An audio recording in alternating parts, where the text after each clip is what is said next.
Hello friends, எல்லோரும் எப்படி இருக்கீங்க? இன்றைக்கி நம்மளோட சேனலில் பார்க்க போகிறது வந்து 6லேருந்து 12 மாத குழந்தைகளுக்கான இரவு நேரத்தில் கொடுக்கக்கூடிய உணவுகள் என்னென்ன அப்படின்னு சொல்லிட்டு தான் பார்க்க போகிறோம்.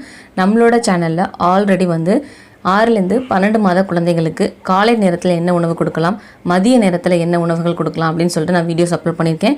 உங்கள் யாருக்காவது தேவைப்படுது அப்படின்னா இந்த வீடியோவோட கடைசியில் எண்டு ஸ்க்ரீனில் நான் ஆட் பண்ணுறேன், செக் பண்ணி பாருங்கள். இல்லைனா கீழே டிஸ்கிரிப்ஷன்லையும் கொடுக்குறேன், நீங்கள் செக் பண்ணி பாருங்கள். இன்றைக்கி நம்ம குழந்தைகளுக்கு இரவு நேரத்தில் என்னென்ன உணவுகள் கொடுக்கலாம் அப்படின்னு சொல்லிட்டு பார்க்க போகிறோம். ஸோ வீடியோவை கடைசி வரைக்கும் ஸ்கிப் பண்ணாமல் பாருங்கள். வீடியோக்குள்ளே போகிறதுக்கு முன்னாடி உங்கள் எல்லாருக்கிட்டையும் ஒரு சின்ன ரெக்வஸ்ட். நம்ம சேனலை இப்போ தான் ஃபர்ஸ்ட் டைம் விசிட் பண்ணியிருக்கீங்கன்னா நம்ம சேனலில் வர வீடியோஸ் எல்லாம் உங்களுக்கு பிடிச்சிருந்ததுன்னு நினச்சிங்கன்னா மறக்காமல் சப்ஸ்கிரைப் பண்ணுங்கள். கூடவே ஒரு பெல் ஐக்கான் வரும், அதை டேப் பண்ணி ஆல்னு செட் பண்ணிக்கோங்க. அப்போ தான் நான் எப்போல்லாம் நியூ வீடியோஸ் அப்லோட் பண்ணுறனோ அப்போல்லாம் உங்கள் ஃபோனுக்கு நோட்டிஃபிகேஷன் வரும், நீங்கள் மிஸ் பண்ணாமல் பார்க்க முடியும். சரி வாங்க இப்போ வீடியோக்குள்ளே போகலாம். குழந்தைங்களுக்கு மதிய உணவு கொடுத்துருப்பீங்க. கொடுத்து முடித்ததும் கொஞ்சம் நேரத்தில் வந்து குழந்தைங்க தூங்கியிருப்பாங்க. தூங்கி எழுந்ததுமே நீங்கள் என்னென்ன உணவுகள் கொடுக்கணும்னு சொல்லிட்டு நான் லாஸ்ட் வீடியோவில் சொல்லியிருப்பேன். ஸோ செக் பண்ணி பாருங்கள். 5:30 மணி போல் உங்கள் குழந்தைங்களை நல்லா க்ளீன் பண்ணி, அதாவது ஒரு துணி வச்சு நல்லா தொடச்சி விட்டுட்டு வேறு ட்ரெஸ் சேஞ்ச் பண்ணி விட்டுட்டு நீங்கள் பால் கொடுக்குறதா இருந்தால் பால் கொடுக்கலாம். அதாவது தாய்ப்பால் கொடுக்குறதா இருந்தாலும் கொடுக்கலாம். இல்லை அப்படின்னா பேக்கெட் பால் இந்த மாதிரி ஏதாவது கொடுக்குறீங்க அப்படின்னா கொடுத்துட்டு வாங்க. அதுக்கப்புறம் கொஞ்சம் நேரம் குழந்தைங்களை விளையாட விட்டுருங்க. அதுக்கப்புறம் நீங்கள் உங்கள் குழந்தைங்களுக்கு எந்த வகையான உணவும் கொடுக்க வேண்டாம். அப்போ தான் நம்ம நைட் கொடுக்க போகிற உணவை வந்து அவங்க வந்து திருப்தியாக சாப்பிடுவாங்க. நம்ம அதுக்குள்ளே ஏதாவது கொடுத்து ஃபில் பண்ணி வச்சிட்டோம் அப்படின்னா அவங்களுக்கு பசி எடுக்காது, அவங்க சரியாக சாப்பிட மாட்டாங்க. நைட் கொடுக்க வேண்டிய உணவு வந்து எந்த நேரத்தில் கொடுக்கணும் அப்படின்னு பார்த்தீங்கன்னா 7லேருந்து 8 மணிக்குள்ளே நம்ம வந்து நைட் கொடுக்க வேண்டிய உணவுகளை கொடுத்து முடிச்சிடணும். அதுக்கு மேலே போகக்கூடாது. கரெக்டான நேரம் பார்த்திங்க அப்படின்னா 7லேருந்து 8 மணி தான். அந்த நேரத்துக்குள்ளே உங்கள் குழந்தைங்களுக்கு நீங்கள் உணவுகளை கொடுத்து முடிச்சிருங்க. இப்போ என்னென்ன உணவுகள் கொடுக்கலாம் அப்படிங்கிறத நான் இப்போ ஷேர் பண்ணுறேன். நைட்டில் குழந்தைங்களுக்கு கொடுக்க வேண்டிய உணவுலே பெஸ்ட்டு என்னன்னு பார்த்தீங்க அப்படின்னா இட்லி தான். இட்லி வந்து நம்ம ஆவியில் வேக வச்சு தான் எடுக்கிறோம். ஸோ அந்த உணவு கொடுத்தீங்க அப்படின்னா உங்கள் குழந்தைங்களுக்கு சீக்கிரமாகவே ஜீரணமாகிடும். இட்லி வந்து நம்ம வெறும் இட்லியாக கொடுக்காம அதுலேயே வந்து நிறைய வெரைட்டி நம்ம கொடுத்துட்டு வரலாம். டெய்லி நீங்கள் இட்லி கொடுத்துட்டு வந்தீங்க அப்படின்னா உங்கள் குழந்தைங்க சாப்பிட மாட்டாங்க. கொஞ்சம் டிஃப்ரெண்ட்டாக நீங்களே வந்து ட்ரை பண்ணி கொடுத்துட்டு வரலாம் உங்கள் குழந்தைங்களுக்கு. ஒரு நாள் பார்த்தீங்க அப்படின்னா இட்லியில் வந்து பால் கலந்து கொடுங்க. அடுத்த நாள் நீங்கள் கொடுக்கும்போது இட்லி கொடுக்க வேண்டாம், வேறு ஏதாவது ஒரு உணவு கொடுங்க. அதுக்கு அடுத்த நாள் வந்து இட்லியில் வந்து சாம்பார் இருக்கும் இல்லையா, அதை மிக்ஸ் பண்ணி கொடுங்க. அதுக்கு அடுத்த நாள் பார்த்திங்க அப்படின்னா இட்லியில் வந்து நம்ம வந்து ரசம் வச்சுருப்போம் இல்லையா, அந்த ரசத்தை ஊற்றி கூட நீங்கள் இட்லி குழந்தைங்களுக்கு கொடுத்துட்டு வரலாம். ரசம் ஆட் பண்ணுறதுனால சீக்கிரமாகவே அவங்களுக்கு ஜீரணமாகிடும். இந்த மாதிரி உங்கள் குழந்தைங்களுக்கு ஒவ்வொரு நாளும் மாற்றி மாற்றி ஃபுட் கொடுத்துடுவாங்க. அவங்க நல்லா விரும்பி சாப்பிடுவாங்க. அடுத்ததாக நம்ம என்ன கொடுக்கலாம் அப்படிங்கிறத பார்க்கலாம். ஒரு நாள் பார்த்திங்க அப்படின்னா நீங்கள் தோசையும் கொடுத்துட்டு வரலாம். அதாவது தோசை எப்படி கொடுக்கணும் அப்படின்னு பார்த்தீங்கன்னா, நம்ம நார்மலாக ஊற்றுற மெலிசான தோசை மாதிரி ஊற்றக்கூடாது. ஊத்தாப்பம் ஊற்றுவோம் இல்லையா, அந்த அளவுக்கு கொஞ்சம் மொத்தமாக தோசை ஊற்றிக்கணும். ஊத்தாப்பம் ஊற்றும் போது எப்படி தோசை மொத்தமாக வருமோ அந்த மாதிரி ஊற்றி அதில் வந்து நம்ம பால் கலந்து கொடுக்கலாம். அப்படி இல்லைனா சாம்பார் இருக்கும் இல்லையா, சாம்பார் மிக்ஸ் பண்ணி கூட கொடுக்கலாம். வெறும் பிளெயினாக ஊற்றிக்கோங்க. வெங்காயம் எதுவுமே நீங்கள் ஆட் பண்ண வேண்டாம். 6லேருந்து 12 மாத குழந்தை கொடுக்கும்போது எதுவுமே ஆட் பண்ண வேண்டாம். அதுக்கு மேலே உள்ள குழந்தைங்களுக்கு கொடுக்கும்போது நீங்கள் ஏதாவது ஆட் பண்ணி கொடுத்துக்கலாம். கேரட், பீட்ரூட் இந்த மாதிரி ஆட் பண்ணி கொடுத்துக்கலாம். இப்போ வந்து அந்த தோசையில் பால் ஊற்றி நல்லா வந்து மிக்ஸ் பண்ணிவிட்டு அதை வந்து உங்கள் குழந்தைங்களுக்கு கொடுத்துட்டு வாங்க. அது சாப்பிட்டாலும் குழந்தைங்க நல்லா விரும்பி சாப்பிடுவாங்க. இடையில வந்து அவங்களுக்கு அவ்வளோ சீக்கிரத்தில் பசி எடுக்காது. இடையில வந்து பசி எடுக்காது அப்படிங்கிற காரணத்துக்காக நீங்கள் வந்து எதுவும் கொடுக்காமல் இருக்கக்கூடாது.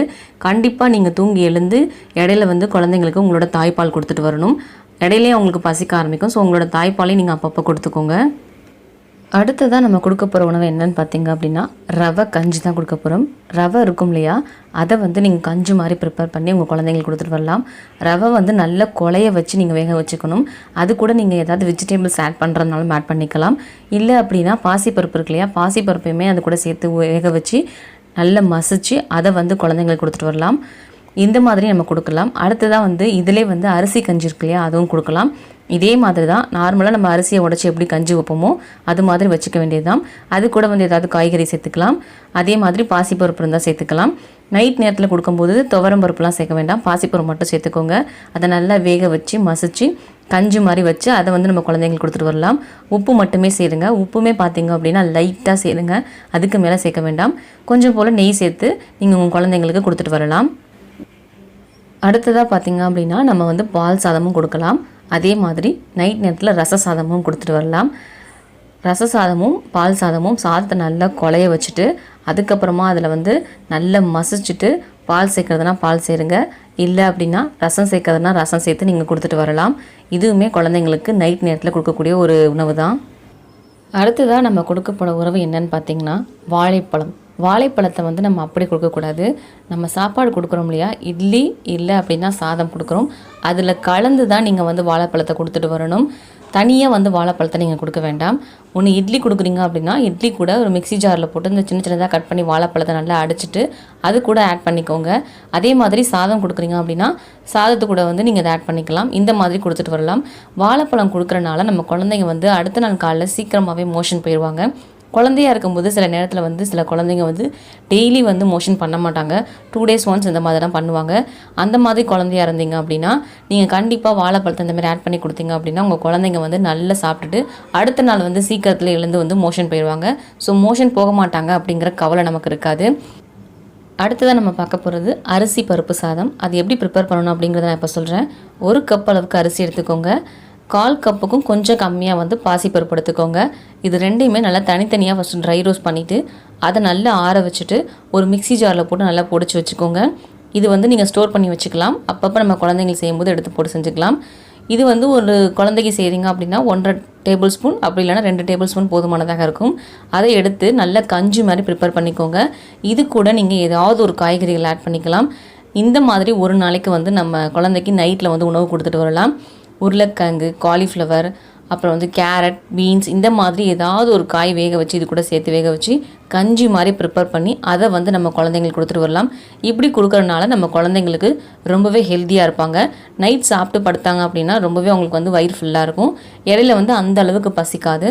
ஸோ இந்த மாதிரி நீங்கள் உங்கள் குழந்தைங்களுக்கு வந்து ஃபுட் கொடுத்துட்டு வரலாம். இதிலே நீங்கள் வந்து வாழைப்பழம் ஆட் பண்ணுறதுனால ஆட் பண்ணிக்கலாம். இந்த மாதிரி வெரைட்டியாக நீங்களே வந்து உங்கள் குழந்தைங்களுக்கு கொடுத்துட்டு வரலாம். இந்த மாதிரி பவுடர் வந்து நீங்கள் ஒன்ஸ் ப்ரிப்பேர் பண்ணி வச்சிட்டிங்க அப்படின்னா அப்பப்போ நம்ம எடுத்து தேவையான அளவுக்கு எடுத்து நம்ம யூஸ் பண்ணிக்கலாம்.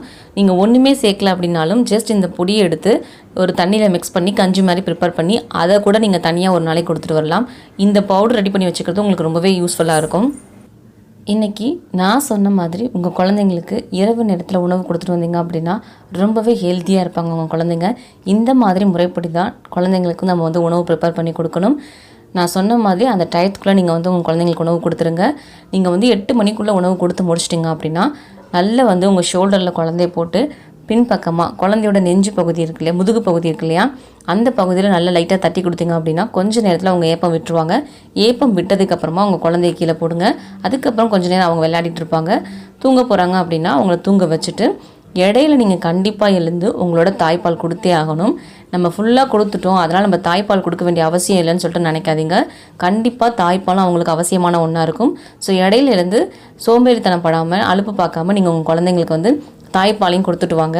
உங்களோட குழந்தைக்கு கண்டிப்பாக நீங்கள் 1.5 வயசு வரைக்கும் தாய்ப்பால் கொடுத்துட்டு வரணுங்க. நீங்கள் என்ன தான் புதுவிதமான ஃபுட்டு ஆட் பண்ணியிருந்தாலும் அவங்களுக்கு தாய்ப்பால் வந்து ரொம்பவே முக்கியமான ஒன்றா இருக்கும். ஸோ அதை மறக்காமல் கொடுத்துட்டு வாங்க. இந்த மாதிரி பேஸில் நம்ம வந்து உணவு கொடுத்துட்டு வந்தோம் அப்படின்னா குழந்தைங்க நைட்டில் எந்த டிஸ்டர்பன்ஸும் இல்லாமல் நிம்மதியாக தூங்குவாங்க. அவங்க தூங்குனாங்க அப்படின்னா நமக்கு ரொம்ப ஹாப்பியாக இருக்கும். ஸோ இந்த மாதிரி ஃபுட்டை வந்து நீங்கள் ஃபாலோ பண்ணிட்டு வாங்க. இன்றைக்கான வீடியோவில் நம்ம குழந்தைங்களுக்கு நைட் நேரத்தில் என்னென்ன உணவுகள் கொடுக்கலாம் அப்படின்னு சொல்லிட்டு பார்த்துருப்போம். இந்த வீடியோ பிடிச்சிருந்துச்சுன்னா ப்ளீஸ் மறக்காமல் ஒரு லைக் பண்ணுங்கள். உங்கள் ஃப்ரெண்ட்ஸ்க்கு இந்த வீடியோ ஷேர் பண்ணுங்கள். நம்ம சேனலில் இதுவரை சப்ஸ்கிரைப் பண்ணாமல் இருந்தீங்கன்னா கீழே ஒரு இடத்துல சப்ஸ்கிரைப் பட்டன் இருக்கும். அந்த சப்ஸ்கிரைப் பட்டன் அழுத்தி சப்ஸ்கிரைப் பண்ணுங்கள். கூடவே ஒரு பெல் ஐக்கான் வரும், அதையும் டேப் பண்ணிக்கோங்க. உங்களுக்கு வேறு ஏதாவது வீடியோஸ் வேணும் அப்படின்னாலும் நம்ம கமெண்ட் செக்ஷனில் சொல்லுங்கள். நான் கண்டிப்பாக அப்லோட் பண்ண ட்ரை பண்ணுறேன்.